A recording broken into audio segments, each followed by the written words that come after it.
ध्यान से देखना, बड़ा मजेदार प्रिंसिपल है। कॉन्सेप्ट ऑफ प्रूडेंस में हमने क्या सीखा? Do not anticipate gains, provide for all the possible losses. और एग्जांपल दिया, closing stock, inventory should be valued at cost or market price, whichever is less.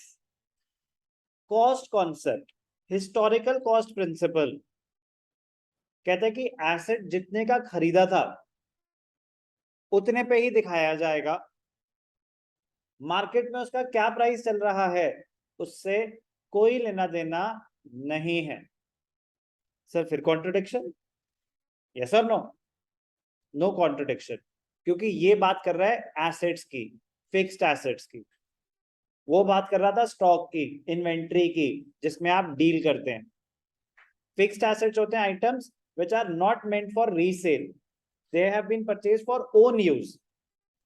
अगर आपने फर्नीचर खरीदा 1 लाख रुपए का, 1 साल के बाद बेचना चाहो तो क्या 1 लाख का बिक जाएगा? इम्पॉसिबल। कितने का बिक जाएगा आपके हिसाब से अंदाजन? 1 साल पुराना फर्नीचर अगर आपने 1 लाख का खरीदा है तो 1 साल के बाद आपके हिसाब से कितने का बिक जाएगा? आपका बिजनेस नहीं है फर्नीचर बेचने का, बट पसंद नहीं आया, जो भी है, due to whatever reason आपने अपने बिजनेस यूज के लिए 1 लाख का फर्नीचर खरीदा था, 1 साल के बाद बेचना चाहोगे अगर, तो आपके हिसाब से अंदाजन कितने का बिक जाएगा?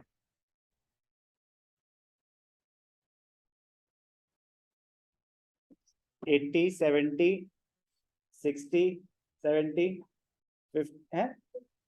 55? फाइनल ऑफर 50-60 हजार से ज्यादा मिलेंगे नहीं। मतलब फर्नीचर है भैया, मतलब 50% तो मिनिमम ड्रॉप होगा 1 साल के अंदर अंदर, मिनिमम 50-60 हजार से ज्यादा कोई देगा नहीं। मिल जाए तो मतलब कोई अलग ही लेवल का बेवकूफ हो।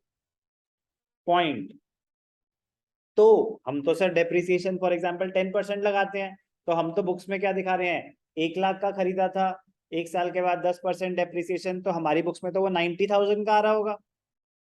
तो इसका मतलब हम क्या गलत दिखा रहे हैं? कह रहे बिल्कुल सही दिखा रहे हो। कह रहे क्यों? मार्केट में बेचना चाहेंगे तो 90 का तो बिकेगा नहीं। कह रहे बेचना चाहते हो क्या?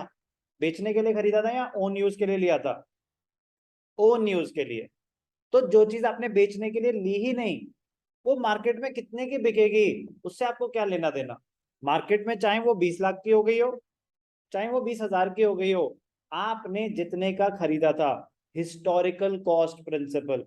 हिस्टोरिकल कॉस्ट का मतलब है आपने ओरिजिनली जितने का एसेट, ये रूल सिर्फ और सिर्फ आपके फिक्स्ड एसेट्स पे अप्लाई होता है, इन्वेंट्री पे नहीं होता है। जितने का आपने खरीदा है उतने का ही दिखाया जाएगा, बस वो सिस्टमैटिकली डेप्रिशिएट होता जाएगा, होता जाएगा, होता जाएगा। ओके, कोई भी डाउट? कॉस्ट कॉन्सेप्ट और हिस्टोरिकल कॉस्ट प्रिंसिपल। ट्रांजैक्शंस, ठीक है, यहां से शुरू होगा।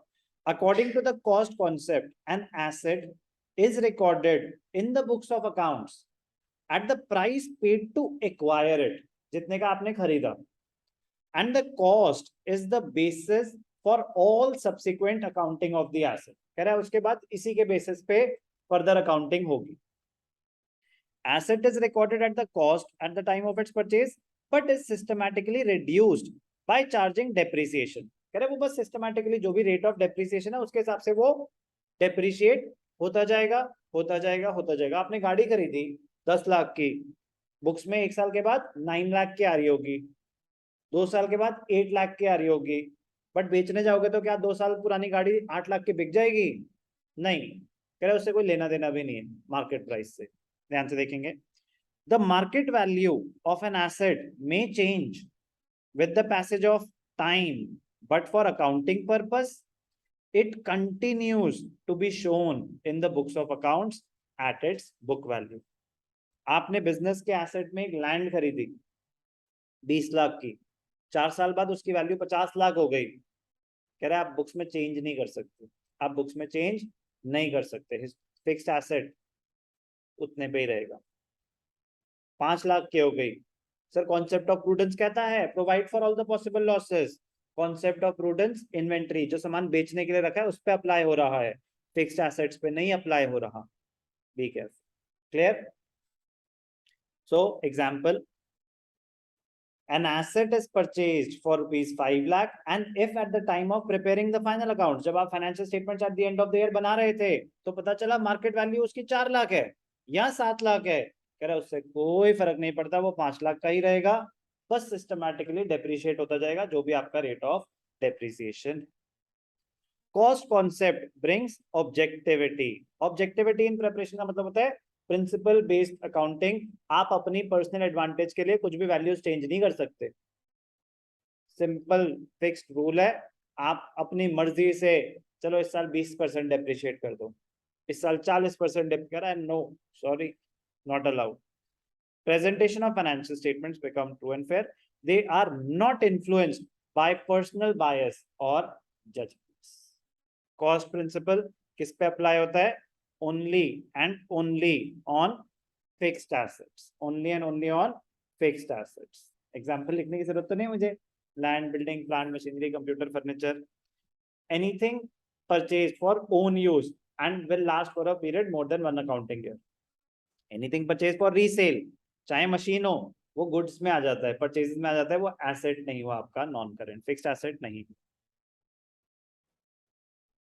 फिक्स्ड एसेट्स में क्योंकि कुछ बच्चों को डाउट आएगा सर इन्वेंट्री भी तो एसेट होता है ना साइंटिस्ट, इन्वेंट्री भी तो एसेट होता है। इन्वेंट्री एसेट इसलिए हो गया क्योंकि वो सामान बिका नहीं, बच गया, वो आपका फिक्स्ड एसेट नहीं है, करंट एसेट होता है। क्या होता है वो? Current asset. तो फिक्स्ड एसेट पे अप्लाई होता है कॉस्ट कॉन्सेप्ट और हिस्टोरिकल कॉस्ट प्रिंसिपल।